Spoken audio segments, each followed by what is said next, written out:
Au Cameroun, les procès sont kafkaïens. Les bakchiches y sont devenus une routine. On achète des diplômes, on achète des décisions de justice favorables, on envoie qui on veut en calèche, du moment qu'on a de l'oseille évidemment. La corruption est endémique, le système de santé est complètement affligeant, l'insalubrité et le désordre sont chroniques, l'éducation scolaire est défectueuse, certains coins dans le pays sont complètement fracassés par un théâtre d'insécurité mad-maxienne.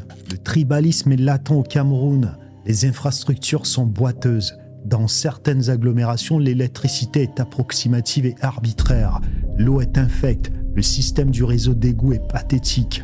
Vous avez aussi comme ça des amoncellements de déchets et des eaux usées qui font comme ça de certains quartiers des logis d'insectes notoires. Mais le paradoxe, c'est que ce pays qui est en décrépitude s'endette aussi.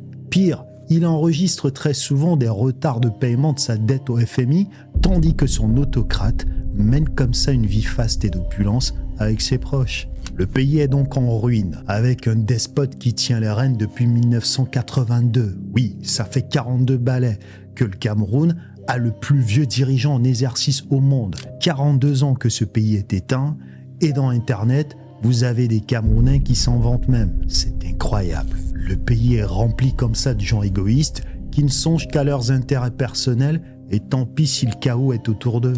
Beaucoup des héros du Cameroun sont finalement morts pour un résultat maussade et piteux.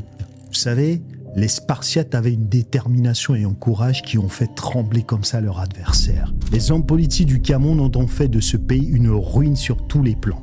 Sociaux, économiques, culturels, moraux, humains, et j'en oublie. On arrive donc sur une situation où les gueux se multiplient.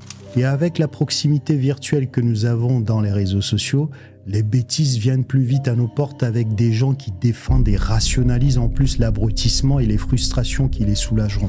Il fut un temps dans ce pays, le Cameroun, où on avait des gens comme ça qui avaient un orgueil bien placé. On va donc attendre la prochaine échéance présidentielle pour voir si le Cameroun aura rendez-vous avec son histoire.